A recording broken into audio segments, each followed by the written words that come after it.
Dalam konflik Israel-Palestina beberapa waktu terakhir ini, termasuk dalam konflik beberapa tahun sebelumnya, kita sering disuguhi aksi dari sistem pertahanan milik Israel, yakni Iron Dome atau kubah besi. Dalam bahasa Ibrani, namanya adalah Kipat Barzel. Kesemuanya memiliki arti yang sama. Rudal-rudal dari sistem Iron Dome sukses mencegat dan menghancurkan roket-roket yang akan menyerang kota-kota di Israel. Dalam video ini, kita akan mengulas tentang kecanggihan dan prinsip kerja dari Iron Dome. Di sini, kita tidak akan membahas konflik antara Israel dan Palestina, tetapi hanya fokus membahas tentang teknologi dari Iron Dome. Tentang masalah Palestina, sikap kita jelas. Sebagaimana sikap bangsa Indonesia sejak dahulu selalu mendukung perjuangan rakyat Palestina untuk memperoleh kemerdekaan dan menentang penjajahan oleh Israel, serta menentang Zionisme dengan tidak pernah menjalin hubungan diplomatik dengan Israel. Kita lanjutkan pembahasan tentang Iron Dome. Iron Dome merupakan sistem pertahanan udara dengan tipe Siren atau Counter Rocket Artillery and Mortar. Jadi, sistem ini dirancang untuk menangkis serangan roket, artileri, dan mortir.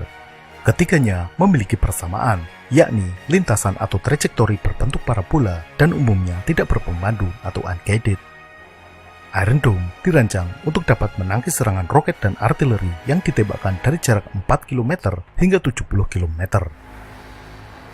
Iron Dome dikembangkan oleh Rafael Advanced Defense System dan Israeli Aerospace Industry.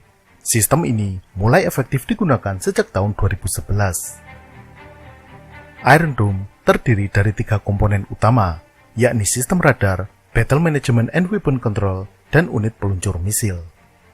Yang pertama adalah sistem radar yang berfungsi untuk mendeteksi ancaman yang datang. Radar pada sistem Iron Dome menggunakan radar ILM-2084 yang dikembangkan oleh Elta System Limited, anak perusahaan dari Israeli Aerospace Industry. Radar ILM-2084 merupakan multi-mission radar dengan teknologi EISA atau Active Electronically Scanned Array, yakni setiap elemen antena radar memiliki transmitter tersendiri, sehingga bisa memancar gelombang multispektrum. Radar ini mampu mendeteksi peluru artileri dari jarak 100 km.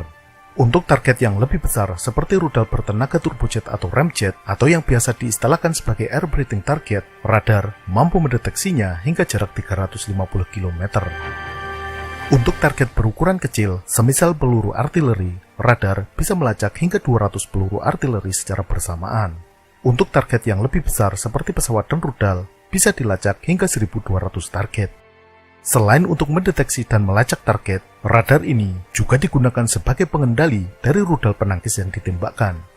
Radar akan melacak posisi rudal dan mengarahkannya untuk menuju roket atau artileri yang akan dicegat dan dihancurkan. Untuk menghindari salah tembak atau friendly fire, radar ini dilengkapi dengan perangkat IFF untuk membedakan mana objek kawan dan mana objek lawan, atau Identification Friend or Foe.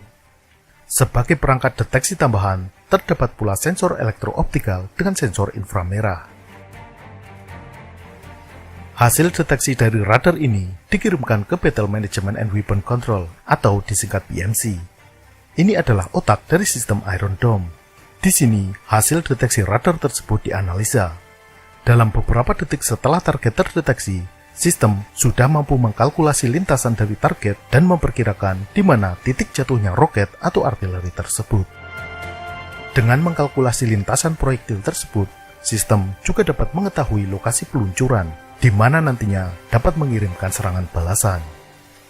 Jika lintasan roket tersebut diperkirakan akan jatuh ke tempat pemukiman atau objek vital, maka sistem Iron Dome akan menembakkan rudal untuk mencegat dan menghancurkan roket tersebut. Namun, jika lintasan roket musuh tersebut menuju area kosong yang tak berpenghuni, maka sistem Iron Dome akan membiarkan saja roket tersebut.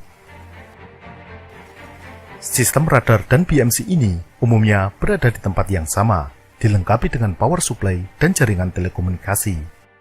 Posisi radar dan BMC berada jauh dari jangkauan musuh, dan umumnya ditempatkan di tempat yang tinggi untuk memaksimalkan jangkauan deteksi. Sedangkan komponen ketiga, yakni unit peluncur misil, ditempatkan terpencar-pencar di garis depan.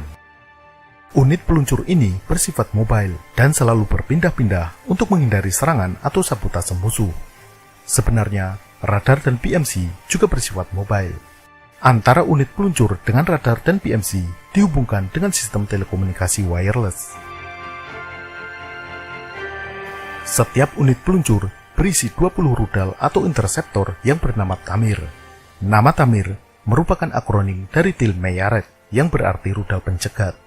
Tamir merupakan rudal dengan pendorong roket berbahan bakar padat dan dilengkapi dengan active radar homing.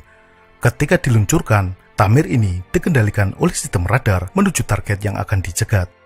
Komunikasi antara interseptor Tamir dan radar menggunakan data link dua arah. Setelah mendekati targetnya, Tamir akan beralih menggunakan radarnya sendiri, mendeteksi secara akurat posisi target. Dengan dikendalikan oleh sirip-siripnya, Tamir akan mengejar dan mencegat target. Interseptor Tamir dilengkapi dengan laser proximity yang terus mengukur jarak antara interseptor dan target. Interseptor akan meledak sedekat mungkin dengan target dalam rangka menghancurkannya. Pada saat meledak, ledakan hulu ledak melontarkan ratusan pecahan logam yang akan menghancurkan target. Tamir dirancang agar efek dari ledakan ini bisa mengenai bagian hulu ledak dari roket musuh.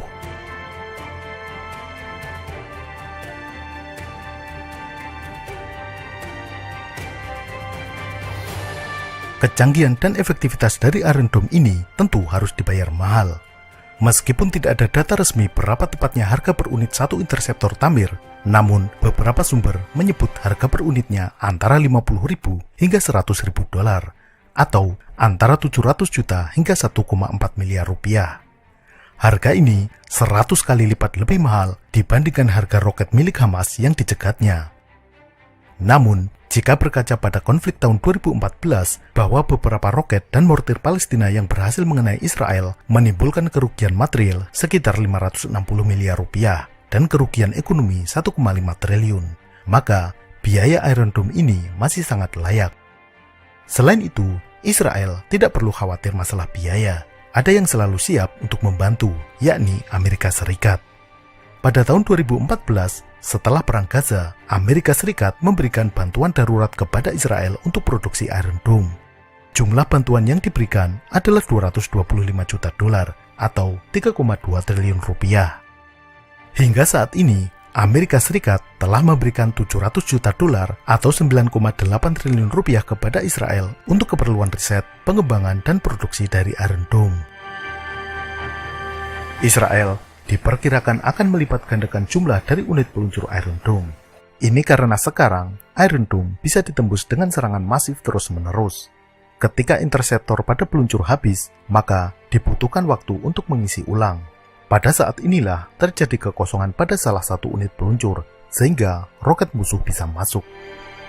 Selain itu, untuk menyerang kota-kota yang berjarak dekat atau berbatasan langsung dengan Gaza, Hamas kini menggunakan roket dengan lintasan rendah. Lintasan roket yang rendah ini terbukti luput dari cegatan Iron Dome. Namun, Iron Dome hanyalah salah satu dari sistem pertahanan udara berlapis yang dimiliki Israel. Selain Iron Dome, Israel memiliki Drone Dome untuk menangkal serangan drone. Kemudian, sistem pertahanan udara jarak menengah Spider dan pertahanan udara jarak jauh yang bernama David Sling.